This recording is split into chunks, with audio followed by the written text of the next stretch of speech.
સમયમાં અચાનક ફેરફાર કરવામાં આવતા રાજકીય ગરમાવો આવી ગયો છે। સવારે 11 વાગ્યાના બદલે હવે બપોરે 3 વાગ્યે ચૂંટણી યોજાશે, જેના પગલે કોંગ્રેસે ચૂંટણી પ્રક્રિયા પર ગંભીર આરોપ લગાવ્યા છે। સાંસદ ગેનીબેન ઠાકોર અને કોંગ્રેસ નેતા ગુલાબસિંહ રાજપૂતે ચૂંટણી અધિકારી પર સીધા આક્ષેપો કર્યા છે। કોંગ્રેસના નેતાઓનો દાવો કે તેઓએ અગાઉ આ અધિકારીને બદલાવવાની માંગ કરી હતી, છતાં બદલવામાં આવ્યા નહોતા અને હવે અધિકારી પોતાએ બીમાર હોવાનું ખોટું બહાનું આગળ ધરી અને શાસક પક્ષના ઇશારે ચૂંટણી મોડી કરાવી રહ્યા હોવાનો આક્ષેપ કરવામાં આવ્યો છે। પણ ઈરાદાપૂર્વક આજે ફરી ચૂંટણી અધિકારી જે ચૂંટણી કરાવવા માટે જેની નિમણૂક કરેલી હતી એ હાજર નથી રહ્યા અને કોઈ કારણ નથી। એમણે કીધું કે અમે 3:30 વાગે એમની તબિયત સારી થઈ જાય તો પાછી ચૂંટણી કરાવીશું।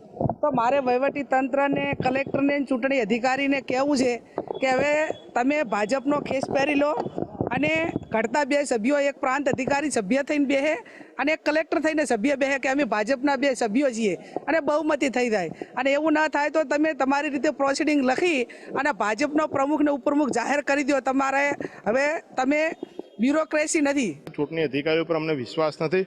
ચૂંટણી અધિકારી ન્યાયાધીશ કહેવાય છે, ન્યાયાધીશ ચોરી કરે તો કોના પર વિશ્વાસ રાખવાનો? એટલે જે રીતે ગઈકાલે એમને ચોરી કરી હતી એના લીધે અમે લોકો રજૂઆત કરી હતી એમને તમે બદલો, પણ બદલ્યા નહીં। આજ સવારના પણ મેં કલેક્ટરશ્રીને અમે ગેનીબેન બધા રજૂઆત કરી હતી કે આ ચૂંટણી અધિકારી આવશે નહીં, અમને શંકા છે। તો કે ના, ચૂંટણી અધિકારી સમયસર આવી જશે। અને 11:30 સુધી ના આવ્યા ત્યારે અમે કલેક્ટરને ફોન કર્યો હતો કે એમની તબિયત ખરાબ છે, સભા મોકૂફ રાખવામાં આવે છે।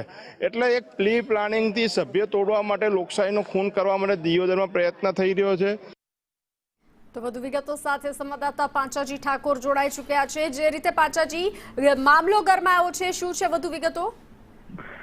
જી ચોક્કસથી બંસી, જો વાત કરવામાં આવે તો દિયોદર તાલુકા પંચાયતના પ્રમુખ ઉપપ્રમુખની ચૂંટણીમાં હાઈડ્રામા સર્જાયો છે। આજે 27 તારીખ હતી અને આજે તાલુકા પંચાયતના પ્રમુખ ઉપપ્રમુખની ચૂંટણી યોજાવાની હતી, પરંતુ 11 વાગ્યાનો સમય હતો, પરંતુ ચૂંટણી અધિકારી હાજર ન રહ્યા અને એવું પણ જાણવા મળ્યું છે કે ચૂંટણી અધિકારી બીમાર થવાથી હોસ્પિટલમાં દાખલ કરવામાં આવે છે। પરંતુ જે ક્યાંક ને ક્યાંક અહીં કોંગ્રેસના જે આગેવાનો છે તે સવાલો ઉઠાવી રહ્યા છે, જેને લઈને આજે જે પોલીસ બંદોબસ્ત ગોઠવવામાં આવ્યો હતો, અત્યારે એના પછી 3 વાગ્યાનો સમય આપ્યો હતો, હજી સુધી ચૂંટણી યોજવામાં આવી નથી, જેના ઉપર કોંગ્રેસના આગેવાનો સવાલ કરી રહ્યા છે। જી જાણકારી સાથે જોડાવા બદલ આભાર।